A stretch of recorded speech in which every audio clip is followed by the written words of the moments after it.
할렐루야, 성도 여러분 반갑습니다. 12월 21일 화요일 말씀 묵상입니다. 오늘 본문은 욥기 38장 1절로 22절의 말씀입니다. 성경을 같이 읽으십시다. 그때에 여호와께서 폭풍우 가운데에서 욥에게 말씀하여 이르시되, 무지한 말로 생각을 어둡게 하는 자가 누구냐? 너는 대장부처럼 허리를 묶고 내가 네게 묻는 것을 대답할지니라.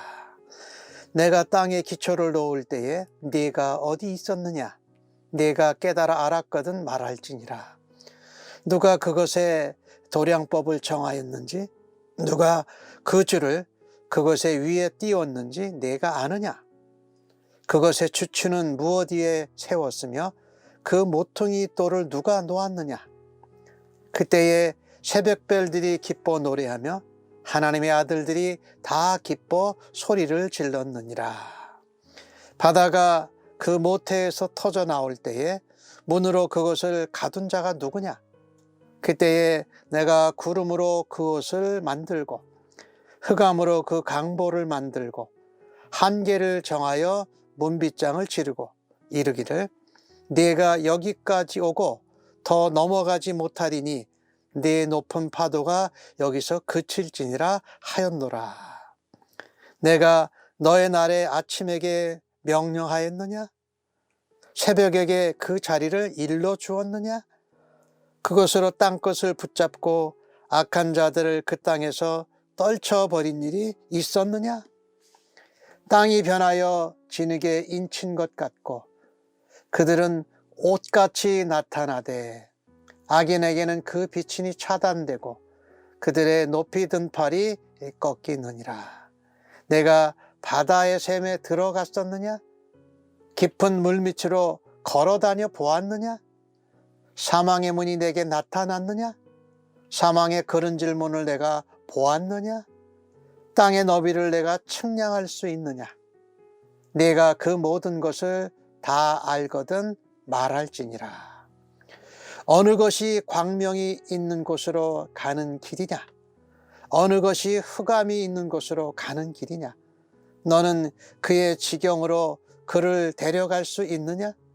그의 집으로 가는 길을 알고 있느냐? 내가 아마도 알리라. 내가 그때에 태어났으리니 너의 횟수가 많음이니라. 아멘. 엘리후의 발언이 끝나자 하나님께서 욥에게 나타나십니다. 그리고 욥에게 직접 말씀하십니다. 하나님은 애타게 하나님의 응답을 기다리고 하나님의 음성 듣기를 바랐던 욥에게 말씀하기 시작하십니다.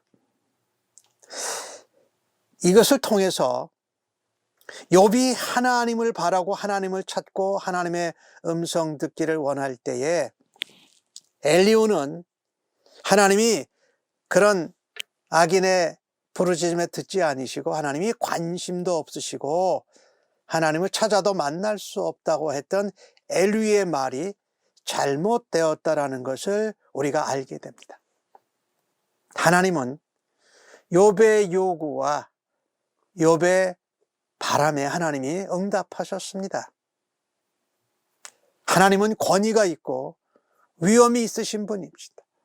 위대하고 영광 가운데 거룩한 가운데 계신 분이지만은 고난당하는 자들의 탄식과 부르짖음을 귀 기울이시고 들으시고 그것에 응답하신다라는 것입니다. 하지만 하나님께서 욥이 기다리던 답을 주신 것은 아니었습니다. 대신에 하나님께서는 새로운 질문을 욥에게 던지십니다. 그리고 욥에게 대답하라고 말씀하십니다. 욥에게 일종의 질문 세례를 퍼부으십니다. 욥이 하나님께 원망하고 또한 불평하고 하나님께 이야기하고 기대했던 것에 대해서 차분히 답변하시는 것이 아니었습니다. 오히려 하나님은 무지한 말로 하나님의 생각과 뜻과 계획, 즉 섭리지요. 섭리를 어둡게 한 자가 누구냐? 라고 하면서 욥을 책망하시고 계십니다. 새로운 질문을 던지시는 하나님의 내용은 그렇습니다. 도대체 하나님이 이 땅을 다스리시고 이 땅을 통치하시고 이 땅을 창조하시는 질서로 이끌어 가실 때에 하나님의 섭리와 이치를 어둡게 만드는 자가 누구냐라는 겁니다. 하나님이 천지를 창조하시고 또 견고하게 세워가시고 또 바다를 또 질서를 바다의 한계를 정하시고 또 바다를 통제하시는 하나님, 파도가 넘지 못하도록 경계를 정하신 하나님, 그런 가운데 질서를 세우고 계시는 하나님, 견고하게 질서를 세우시는 하나님의 모습을 나타내고 있습니다. 창조 부분에 대해서 하나님의 경계를 정하시고 질서를 정하시는 것을 알지 못하면서 하나님이 잘못되었다고 말하는 자가 누구냐라는 것입니다. 사실 욥은 하나님의 뜻과 계획과 섭리를 잘 알지 못했습니다. 그러면서 하나님의 정의로우심, 하나님의 공의로우심, 하나님의 말씀이 없으심, 하나님의 얼굴을 보여주시지 않는 것에 대해서 문제를 삼았습니다. 이제 욥은 하나님 앞에서 대답해야 하는 것입니다. 우리는 하나님이 질문하실 때에 하나님이 어떤 생각, 또 어떤 계획, 어떤 섭리와 경륜을 가지고 계신지를 파악할 수 있는 지혜로운 자, 은혜 가운데 믿음으로 살아가는 사람이 되기를 간절히 원합니다. 하나님의 서산하신 뜻과 계획만이 옳고 그름을 평가하고 판단하는 유일한 기준인 것이지요. 오늘 하나님의 질문에 욥은 제대로 대답하지 못합니다. 하나님의 뜻과 계획, 그분의 섭리와 경륜을 신뢰할 때에 우리는 불평과 원망과 이해하지 못하는 것에 대한 것도 내려놓을 수 있는 줄로 믿습니다. 하나님의 뜻이 완전하고 견고하고 온전하고 질서를 유지하고 천지 만물들을 이끌어 가심을 확신하고 인정하며 고백할 때에 하나님 앞에 순종할 수 있는 역사가 우리에게 일어날 줄로 믿습니다. 그래서 우리는요, 우리가 알 수 없는 창조 세계의 거대함, 창조 세계의 위대함, 창조 세계의 질서를 하나님이 이끌고 계심을 우리가 발견하게 될 때에 하나님의 생각과 뜻과 섭리와 경륜을 더더욱 순종할 수 있는 은혜가 있게 될 줄로 믿습니다. 이 땅에 존재하는 모든 것에는 하나님의 뜻과 계획과 섭리와 경륜이 담겨져 있습니다. 하나님은 모든 만물을 창조하실 때에 그 존재의 의미를 그곳에 다 새겨 놓으셨습니다. 그래서 하나님의 생각과 계획, 섭리와 경륜을 알기 위해서는 각 존재에게 주어진 의미를 우리가 알아야 합니다. 하나님이 욥에게 질문하시는 내용이 바로 이런 의미에 관한 것입니다. 거기 계속 나오는 질문인데, 내가 어디 있었느냐? 창조하실 때에 별들이, 하나님의 아들들이 기뻐 소리를 질렀다. 그리고 내가 명령하였느냐? 네가 일러주었느냐? 이렇게 물어보고, 또 내가 사망의 문, 사망의 그는지를 문을 보았느냐? 네가 땅의 너비를 측량할 수 있느냐? 이렇게 물어봤어요. 그러면서 18절 끝부분에는 내가 그 모든 것을 다 알거든 말하라, 대답하라, 이렇게 말하고 있습니다. 사실 욥이 이것에 대해서 대답할 수 있는 것이 아무것도 없었습니다. 욥이 실제로 아는 것도 아무것도 없었습니다. 하나님이 땅을 세우실 때 거기 있지 않았습니다. 땅의 모습이나 그것을 세워가는 이치도 알지 못합니다. 바다를 만드시고 땅과 물의 경계를 지으신 의미, 태양이 환하게 떠오르는 의미도 모릅니다.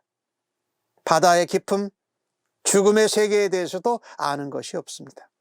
이것이 사람이 창조되기 전에 이미 다 결정되고 만들어졌기 때문입니다. 오직 하나님만이 이 모든 것의 존재의 의미를 아십니다. 그래서 그 의미를 알고자 한다면 하나님께 여쭤 배워야 한다라는 것이지요. 우리의 인간의 지혜와 이성으로 창조의 비밀, 창조의 원리, 창조의 위대함을 얼마나 알 수 있습니까? 오히려 주님의 창조하심 앞에 우리의 무지와 우리의 한계와 우리의 부족함을 인정하십시다. 그리고 전능하신 하나님의 도우심을 구해야 할 것입니다. 욥은요, 하나님이 세상 구석구석을 다 모르신다고 했어요. 악인들이 잘 되는 것에 대해서 질서가 무너졌다고 표현했어요. 그런데 이런 욥의 주장과 부르짖음과는 달리 하나님은 세상 구석구석을 다 보고 알고 계십니다. 그 경계를 정하십니다. 그리고 질서를 유지해 가십니다. 악인들을 멸하심으로 이 땅에 하나님이 통치하고 계심을 드러내고 있는 줄도 믿습니다. 그래서 우리가 창조 세계에 엄청나게 위대하고 거대한 것, 그리고 그 정교함을 볼 때마다 우리의 무지함을, 우리의 부족함을, 우리의 한계를 인정하는 우리가 되어지기를 간절히 바랍니다. 그때 비로소 하나님의 생각, 하나님의 계획, 하나님의 섭리와 경륜을 우리가 깨달아가기 시작할 것입니다. 그런 은혜가 오늘도 우리에게 내려지고 펼쳐지기를 주의 이름으로 간절히 축복합니다. 아멘. 하나님, 창조 세계에 관한 질문에 하나도 대답할 수 없는 무지하고 연약하고 부족하며 제한된 존재인 것을 인정합니다. 고난의 이유, 그로 인한 우리의 원망과 불평을 말하기 전에 하나님이 어떤 분이시며 그 하나님의 앞에서 내가 누구인지를 먼저 깨닫게 하여 주시옵소서. 그리하여서 우리가 알 수 없는 창조주 하나님의 위대한 능력과 위대한 섭리와 계획을 겸손하게 알아가고 배워갈 수 있는 저희들 되도록 인도하여 주시옵소서. 감사하옵고 예수님의 이름으로 기도합니다. 아멘.